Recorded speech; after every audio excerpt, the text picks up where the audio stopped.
In this video, we will discuss the Bootstrap method for calculating zero rates. We will use the Bootstrap method to calculate a treasury yield curve where we will find the interest rates as a function of the maturity of the treasury bills, notes, or bonds. Here we show a graph showing the current yield curve in December of 2020, and the yield curve in December of 2019. Of course, since 2019, the yield curve has been driven down. The interest rates have been driven down on the short-term level to stimulate the economy during COVID. Some of the long-term interest rates are also being controlled through quantitative easing, but not nearly to the extent the Federal Reserve controls short-term rates. To calculate the zero rates, we can use either continuous compounding or quantized compounding. Under continuous compounding, future value equals present value, exponent to the RT. Under quantized, future value equals present value, 1 plus the interest rate to the T, where T in both cases is the number of years, or fractional thereof, until the expiration or maturity of the bill or bond. In both of these equations, we can solve for the interest rate. For continuous compounding, we take future value divided by present value, take the natural log, and divide by t, and we get the continued compounded interest rate is 1 over t, natural log of future value over present value. For quantized compounding, we take future value divided by present value, take it to the 1 over the tth power minus 1, and we get the interest rate using quantized compounding. So say we are given cash prices for T-bills and notes expiring in 1/4 of a year, 1/2 of a year or 6 months, 1 year, and a year and a half at the prices of $99.99, $99.90.39, $99.6249, and $102.10. None of the bills that expire in a year are younger or less time period pay any sort of a coupon rate. The coupon on our T-note that expires in a year and a half is $2, relatively high by today's standards, which is why it is trading at a premium. So between now and maturity, all of these bills will increase in price to $100, but this one will go down in price from $102 to $100, but also pay an interest rate. We will first get the first 3 T-bills interest rate using quantized compounding. And again, what we will do is use the formula right here. So we get 100 divided by the current price of the bill to the 1 over the tth power, or 1 over 0.25, or 4, minus 1, and we get a very low interest rate of 0.0004, or 0.04%, which is consistent with what we see down here at the bottom of the yield curve. We can do the exact same calculation using the 0.5 for the timed expiration and 99.90 for the price of the bill, and get the 6-month yield curve of 0.19%. That would be out in here, and the 1-year yield curve of 0.38% here. So that was the quantized method of compounding using this formula right here. We can also calculate interest rates using the continuous compounding, or this formula here, R equals 1 over t natural log of future value over present value. And we have done that in this column. So for the first interest rate, for interest rate expiring in 1/4 of a year or 3 months, we get 1 over 0.25 natural log of 100 over 99.99 are the exact same 0.04%. We do the same thing using this as T and this is the cash price, and to get the same interest rate for continuous compounding as quantized. That is the case since the interest rates are so low, going out to 1 year, where B9 is 1, and our price is 99.6249. We get a very slight difference of 0.376%. Now, for all of these 3 bills, the zero rate that we're looking for is the same interest rate as we have calculated over here as the bond yields.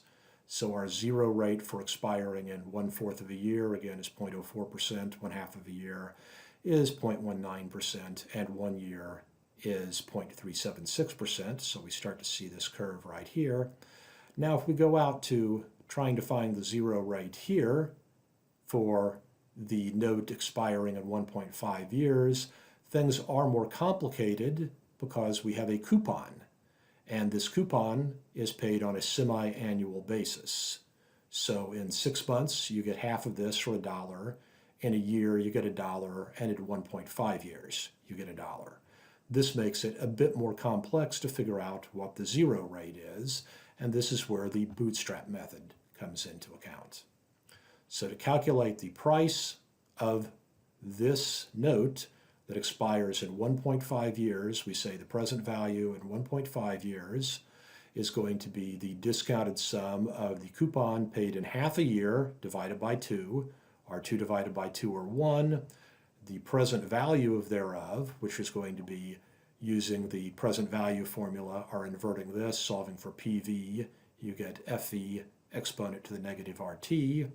So we have exponent of negative 0.5 expires in 6 months, and then the zero rate for 6 months from now, which is this rate right here. We also then get another coupon paid in 1 year, so another $1 paid in 1 year, or 2 divided by 2 for $1 in 1 year. The present value thereof, so we have exponent of negative 1. Now R1, the zero rate expiring in 1 year, are this amount right here. And then plus the coupon in a year and a half divided by 2, so again 2 divided by 2 or 1. Plus, since it expires, you get the face value of 100 in a year and a half. And then we want to know the present value of that, so we take it to the exponent of negative 1.5 times our unknown, this zero rate right here. So ultimately, this is what we're going to want to solve for, since we know the price of the bond. We know all of the coupons here are $2, and we know all the zero rates, except for this one, the 1.5 year zero rate. So to make the math a little simpler, we will start by defining the annuity of the first 3 coupons as A. So that's C of 0.5 divided by 2 or 1, exponent of negative 0.5 times R of 0.5, which is this, plus C1, which is 2 divided by 2 or 1, exponent of minus 1 times R1, which is this interest rate here. And then we find the present value of basically $2 payments discounted by a very low interest as being $1.99.53. And you can see this is done with the formula up here, where D10 is each of the coupons, and our first zero rate is G8, and our second zero rate is G9. So we get our annuity is $1.9953. We can also simplify it by figuring out what the final payment's going to be. Well, that's going to be the coupon in 1.5 years divided by 2, which is $1, plus the face value, which is 100, so that's going to be $101. Now for the slightly more algebraic complicated part, we want to solve for this. So we have present value of 1.5 is our annuity, and then plus this component right here, which is C of 1.5 divided by 2 plus face value exponent to the minus 1.5 R of 1.5. Again, we want to solve for R of 1.5. So what do we do next? Well, we rearrange things so we can get the R of 1.5 on the right side, or on the left side in this case. So we have C of 1.5 over 2 plus face value exponent of minus 1.5 times R of 1.5, all that component, and that's going to equal present value of 1.5 minus A. Now we'll take the division by this term and then the natural log. So we're going to end up with our present value 1.5 minus A divided by this term right here. Then we take the natural log to invert the exponent, and divide by negative 1.5, which is negative 2/3. And that gives us this formula using the bootstrap method for our zero rate right here. And we can calculate this above. It's going to be minus 2/3 natural log of C10. That's the price right here, cash price. Minus H14, that's right here, divided by H15, and that's this term right here. And what do we get? We get 0.00594, or 0.5935839.5%. So this is for the 1.5, which is right about here. So around 6%, right in that range.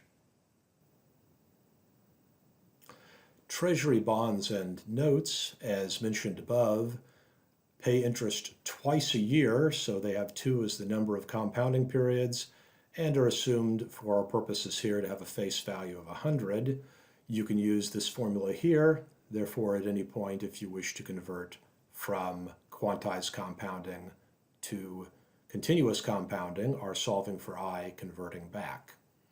For the purposes of this video, we use this nice graph from Guru Focus, and we also attempted to get some of our cash price data from the Bloomberg site. I thank you for watching this video.